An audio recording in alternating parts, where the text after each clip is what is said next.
ನೋಡಿ, ಕುರ್ಚಿ ಕಾದಾಟದಲ್ಲಿ ಕಳೆದ 3 ವರ್ಷದಿಂದ ಸಿದ್ದರಾಮಯ್ಯನವ್ರ ಸರ್ಕಾರ ಒಂದೇ ಒಂದು ರೂಪಾಯಿ ಅಭಿವೃದ್ಧಿ ಕೆಲಸ ಕಾರ್ಯಗಳನ್ನು ಮಾಡಲಿಲ್ಲ. ಅದಾದ ನಂತರ ಶತಾಯಗತಾಯ ಸಿದ್ದರಾಮಯ್ಯನವ್ರನ್ನ ಕೆಳಗಿಳಿಸಿ ನಾನು ಮುಖ್ಯಮಂತ್ರಿ ಆಗಬೇಕು ಅಂಥೇಳಿ ಡಿ ಕೆ ಶಿವಕುಮಾರ್ ಅವರು ರಾಜ್ಯದ ಮುಖ್ಯಮಂತ್ರಿಗಳಾಗಿದ್ದಾರೆ. ರಾಜ್ಯದಲ್ಲಿ ಬರ ತಾಂಡವಾಡ್ತಾ ಇದೆ, ಜನ ಗುಳೆ ಹೋಗ್ತಾ ಇದ್ದಾರೆ.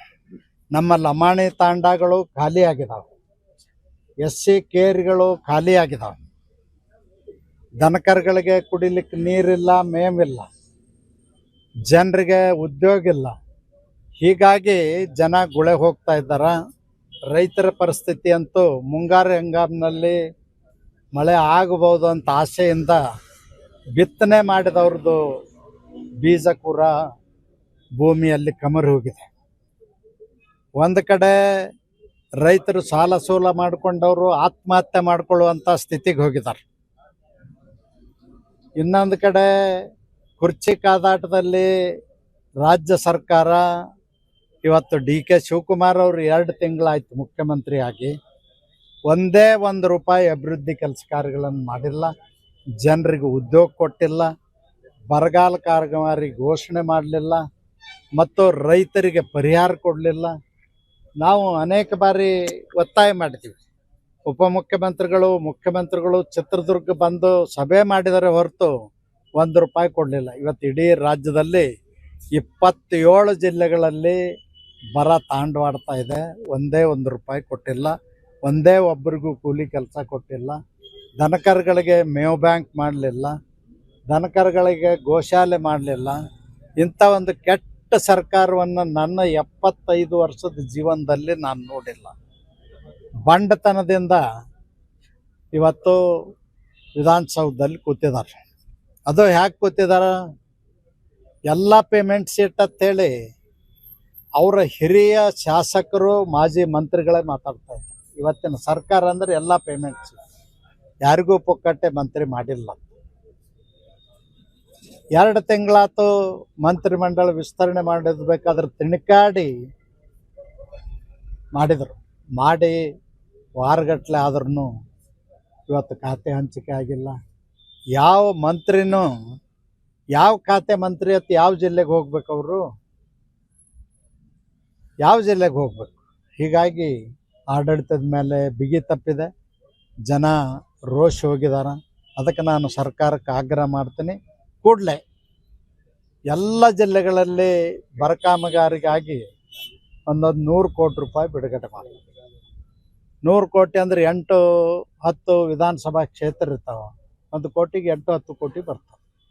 ಅದಕ್ಕೆ ಕೂಡಲೇ ಬಿಡುಗಡೆ ಮಾಡಿ, ಗೋಶಾಲೆ ಪ್ರಾರಂಭ ಮಾಡಿ, ಮೇವು ಬ್ಯಾಂಕ್ ಮಾಡಿ, ಮತ್ತು ಕೃಷಿ ಕಾರ್ಮಿಕರಿಗೆ, ರೈತರಿಗೆ ಉದ್ಯೋಗ ಕೊಡ್ತಕ್ಕಂಥ ಕೆಲಸ ಮಾಡಿ, ಮತ್ತು ರೈತರಿಗೆ ಬೆಳೆ ಪರಿಹಾರ ಕೊಡ್ತಕ್ಕಂಥ ಕೆಲಸವನ್ನು ಕೂಡ ಮಾಡಬೇಕು. ಇದರ ಜೊತೆಯಲ್ಲಿ ವಿಮಾ ಏನದ ರೈತರು ಇವತ್ತು ಹಣ ಕಟ್ಟಿ ಮಾಡಿಸ್ಕೊಳ್ಳೋಂಥ ಪರಿಸ್ಥಿತಿ ಒಳಗಿಲ್ಲ.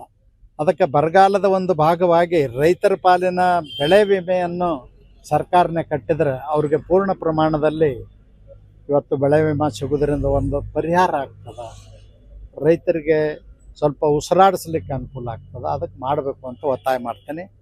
ಇನ್ನು ಸಿದ್ದರಾಮಯ್ಯನವರು ಮೊದಲು 13ರಿಂದ 18ರವರೆಗೂ ಮುಖ್ಯಮಂತ್ರಿ ಆಗಿದ್ದರು. 2023ರಿಂದ 26ರವರೆಗೂ 3 ವರ್ಷ ಮುಖ್ಯಮಂತ್ರಿ ಆದರು. 3 ಹಿಂದುಳಿದ ಆಯೋಗಗಳನ್ನು ನೇಮಿಸಿದರು. ಒಂದು ಕಾಂತರಾಜ್ ವರದಿ, 2ನೇದ್ದು ಜಯಪ್ರಕಾಶ್ ಹೆಗಡೆ ವರದಿ, ಇವತ್ತು 3ನೇ ವರದಿ ರಾಜೀನಾಮೆ ಕೊಡೋದನ್ನು ತಗೊಂಡ್ರು, ಮಧುಸೂದನ್ ವರದಿ. ಯಾವುದನ್ನೂ ಮಾಡಲಿಲ್ಲ, ತಿಪ್ಪೆಗೆ ಎಸೆದರು. ಇವತ್ತು ಹೇಳ್ತಾ ಇದ್ದಾರೆ ಅವ್ರಿಗೆ ಏಕಾಏಕಿ ಜ್ಞಾನೋದಯ ಆಗ್ಯದ, ಕನಸು ಬಿದ್ದದ ಹಿಂದುಳಿದವ್ರ ಬಗ್ಗೆ, ಅವರಿಗೆ ನಾನು ನ್ಯಾಯ ಕೊಡದಿದ್ದರೆ ಹೋರಾಟ ಮಾಡ್ತೀನಿ ಅಂತ ಹೇಳಿದ್ದಾರೆ. ಅದಕ್ಕಾಗಿ ಏನಂದ್ರೆ ಇದರ ಅರ್ಥ ಡಿ ಕೆ ಶಿವಕುಮಾರ್ ಅವ್ರ ಸರ್ಕಾರವನ್ನು ಅಸ್ಥಿರಗೊಳಿಸುವಂಥ ಒಂದು ಪ್ರಯತ್ನವನ್ನು ಸಿದ್ದರಾಮಯ್ಯನವ್ರ ಟೀಮ್ ಮಾಡ್ತಾ ಇದೆ ಅಂಥೇಳಿ ಭಾಳ ಸ್ಪಷ್ಟವಾಗಿ ಎದ್ದು ಕಾಣ್ತದೆ. ನಾನು ಈ ಸಂದರ್ಭದಲ್ಲಿ ಹೇಳಲಿಕ್ಕೆ ಬಯಸ್ತೇನೆ, ಸಿದ್ದರಾಮಯ್ಯನವರಾಗಲಿ ಅಥವಾ ಡಿ ಕೆ ಶಿವಕುಮಾರ್ ಮುಖ್ಯಮಂತ್ರಿಗಳು ಯಾರೇ ಇದ್ರು, ನೀವು ಇದು ಮಾಡಿ. ಕಾಂತರಾಜ್ ವರದಿಯನ್ನು ಯಾಕೆ ನೀವು ಒಪ್ಪಿಕೊಳ್ಳಿಲ್ಲ? ಜಯಪ್ರಕಾಶ್ ಹೆಗಡೆ ಅವ್ರ ವರದಿಯನ್ನು ಯಾಕೆ ಒಪ್ಪಿಕೊಳ್ಳಿಲ್ಲ?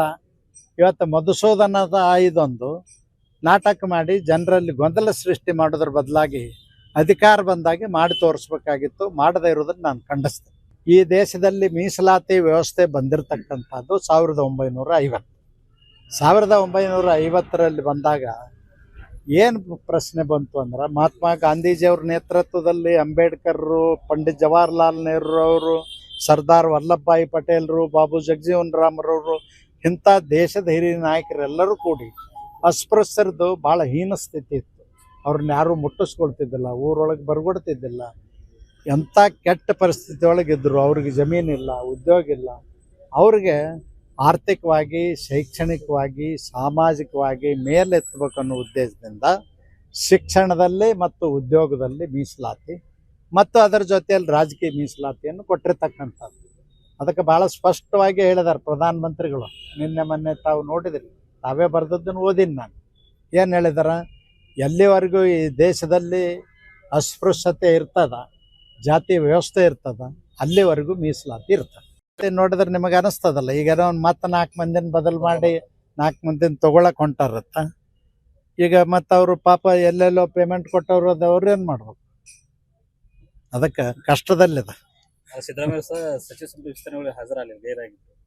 ಅದರ ಅರ್ಥ ಅವ್ರಿಗೆ ಡಿ ಕೆ ಶಿವಕುಮಾರ್ ಅವ್ರ ಸರ್ಕಾರ ನಡೆಸೋದು ಪ್ರೀತಿ ಇಲ್ಲ. ಕೊಟ್ಟಿಲ್ಲ, ಮಹಿಳೆಯರಿಗೂ ಕೊಟ್ಟಿಲ್ಲ, ಯಾರಿಗೂ ಕೊಟ್ಟಿಲ್ಲ. 17 ಜಿಲ್ಲೆಗೇನು ಮಂತ್ರಿ ಸ್ಥಾನನೇ ಕೊಟ್ಟಿಲ್ಲ.